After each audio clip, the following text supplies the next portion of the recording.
Okay. Hi Darude, how are you? I'm very good, thank you. Let's begin from Moments, your brand new album. We can hear progressive house, electro, even down-tempo in it. How did you receive the inspiration for such an heterogeneous album? I'll start backwards, sort of. In the last half a year of making the album, there was some thoughts that maybe I should make it more 2015 sounding and more unified. But then at the same time, some of the tracks I started 8 years ago, 7 years ago, 5 years ago, so they had a sound of that time for me, whatever I was doing. And then I decided that the only thing I'm going to do is mix them really well, finalize them and whatever was needed to get them done. And then also half of the album were new tracks that have come up in the last year or two.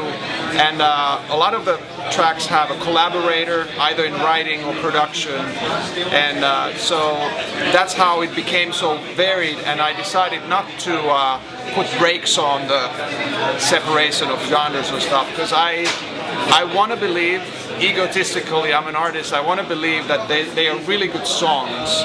And even if somebody thinks that this track is electro house and this track is trance and then there's the chill out track, they're not the same genre, but I want to believe that there's sort of a unifying factor in my production, and then they're good pieces of music, so it doesn't matter if the styles change a little bit throughout the album. In a very different musical society from the one we see today.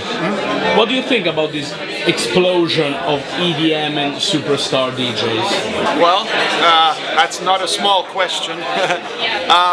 EDM and the explosion of dance music, I think it's just an amazing thing. It's a great thing. That's, I think, I've always wanted. Like, when I started making music, and I want my music and I want dance music to be heard by as many people as possible. Obviously, it brings on new challenges and new things to it too. So there might be some people who think of there being downsides, but I don't know if there are any. For a consumer, today is the best time ever to find and consume music. So there's so many free sources, and there's so many resources where you can buy, if you want to, something that you could never have found even 5 years ago, maybe 10 years ago. And so being an artist and making your living out of music these days is very different also than it used to be then. So as an artist, as a record label, you really need to be open-minded and try and find new ways of advertising, promoting, doing touring, and collaborating with people, whether they're in music directly or with companies who use music or stuff like that. So that's definitely different than hard work to try and figure out what's a good thing where you can also make a living out of it. You've been in electronic music scene since 1999. Yeah. You must have seen a lot of things changing. What do you think about the future of electronic music? Yeah, easy question again. Let me take my crystal ball here. I mean, I think it's been happening for a while. I mean, we have our EDM, but you know, the big room house, festival house, whatever you want to call it, but the whole thing is EDM. We already have hip-hop artists collaborating with house artists. We have rock people with dubstep. We have all kinds of stuff, and I think it's going to go more and more into weird and unexpected collaborations, and the sounds are going to be mixed a lot. I don't know what's going to be the big genre next year or the year after that, but I don't think dance music is going anywhere anytime soon, and which again, like, I'm loving that fact that people are so much into it now. Last inevitable question, Sandstorm.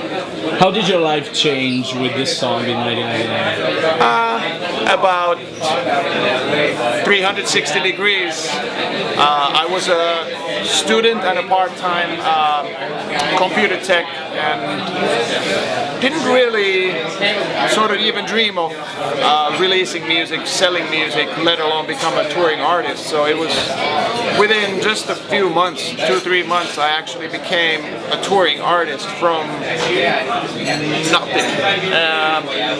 I had made music for a couple of years before that, but just for my own fun. And obviously I played it to other people. I played it to DJs and gave them CDs here and there. But in a weird way, I'd never thought. I thought that I'm like here, an amateur, and the professionals are here, and the gap is so big that there's no way in hell that I'd ever be there, because I don't know. And I'm from Finland, small country, and dance music wasn't huge there. But then when it took off, all of a sudden I'm doing 9 months out of the year, I'm on the road and doing stuff. So it was pretty weird. But it was also so weird and so hectic that the first 2 years or so, I didn't even have time to think about it. I was just like going from the gig to gig to gig to next meeting to next, autograph signing, and the rest of the time that I would have had time to think something, I was sleeping in my hotel or whatever. So it was pretty wild. This was Darude. Thank you very much for the interview. Thank you.